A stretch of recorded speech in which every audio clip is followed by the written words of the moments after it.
দেখুন, সবার বাড়িতে বাড়িতেই এখন এসআইআর এর এই ফর্মটি চলে এসেছে, যেটি কিভাবে ফিল আপ করতে হবে আমরা এখন শিখব। তো এটা ফিল আপ করার আগে আপনারা 2002 সালের নির্বাচনের যে তালিকাটি ভোটার লিস্টে সেটিকে পাশে রাখবেন এবং ফিল আপ করবেন। তো চলুন দেখে নিই কীভাবে আমরা ভোটার লিস্ট থেকে আমরা এই ফর্ম এসআইআর এর ফর্মটি ফিল আপ করবো। ঠিক আছে, ভিডিওর সঙ্গে থাকবেন এবং মিস্টার এক্সপোজার চ্যানেলকে সাবস্ক্রাইব করবেন, তাহলে এরকম ধরনের ইনফরমেটিভ ভিডিও আরও আপনি জলদি পেতে পারবেন।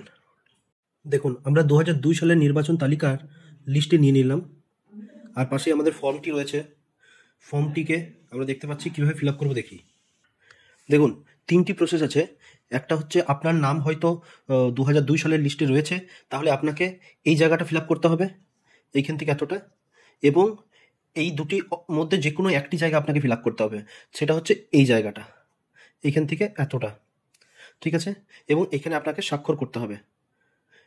এই তিনটি ধাপে আপনাকে ফিল আপ করতে হবে, এবং যদি আপনার নাম 2002 সালে না থাকে তাহলে আপনাকে ফিল আপ করতে হবে তিনটি জায়গা।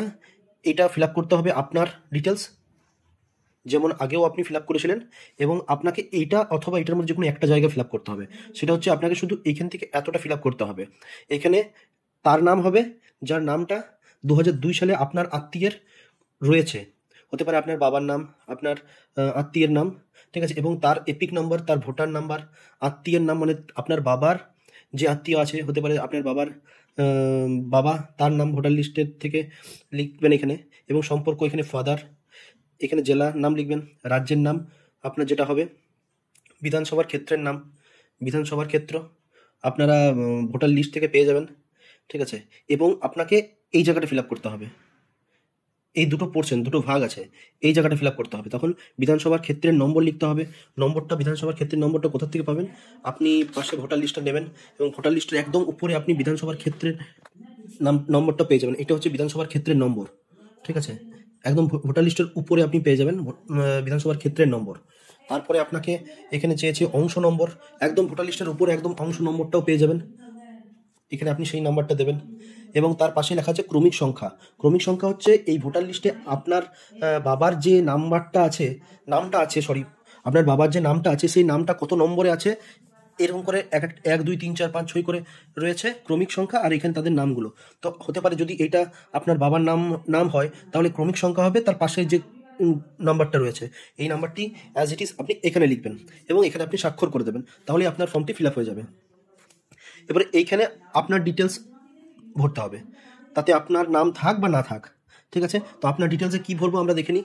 মানে প্রথম ক্ষেত্রেও আপনাকে ভরতে হবে, সেকেন্ড ক্ষেত্রেও আপনাকে ভরতে হবে। প্রথম ক্ষেত্রে যদি আপনার নাম থেকে থাকে তাহলে আপনার ডিটেলস ভরতে হবে, আর দ্বিতীয় ক্ষেত্রে আপনার নাম যদি না থেকে থাকে তাহলেও আপনার ডিটেলস এখানটা ভরতে হবে। ঠিক আছে, আর তাহলে কি ভরতে হবে? আপনার জন্মের তারিখ ভরতে হবে এখানে।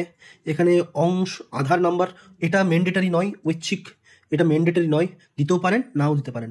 মোবাইল নম্বর, আপনার ফোন নাম্বারটা দেবেন। এখানে পিতার অথবা অভিভাবকের নাম, মানে আপনার ফাদারের যে নামটা হবে, বাবার যে নামটা হবে, সে বাবার নামটা দেবেন। পিতার আপনার ভোটার কার্ডের যে নাম্বারটা আছে সে নাম্বারটা দেবেন। আপনার মায়ের নাম লিখবেন, আপনার মায়ের ভোটার কার্ডের নাম্বার যদি থাকে তাহলে লিখবেন। আপনার স্পাউসের নাম, মানে হতে পারে আপনি স্ত্রী অথবা কোনো পুরুষ, তাহলে আপনাকে আপনার স্বামী অথবা আপনার মানে যে অর্ধাঙ্গিনী বউ আছে তার নামটা এবং তার ভোটার লিস্টের নাম্বারটা এখানে দিতে হবে। তাহলে এটা আপনার ক্ষেত্রে ম্যান্ডেটারি।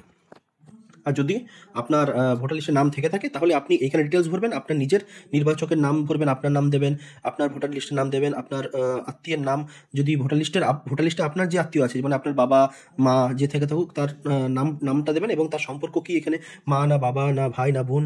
ঠিক আছে, এখানে জেলার নাম্বার, এখানে রাজ্যের নাম, বিধান ক্ষেত্রের নাম্বার, বিধানসভা যে ক্ষেত্রটা আছে আপনার ভোটার লিস্টে পেয়ে যাবেন কি ক্ষেত্র।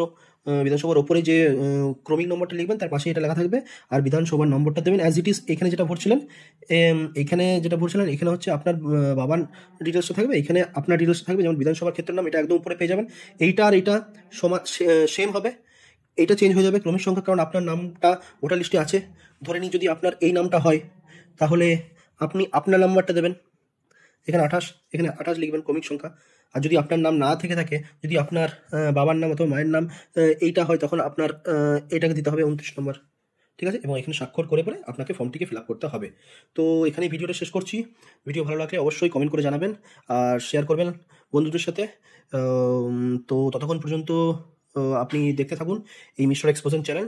আর জয় হিন্দ অ্যান্ড জয় ভারত।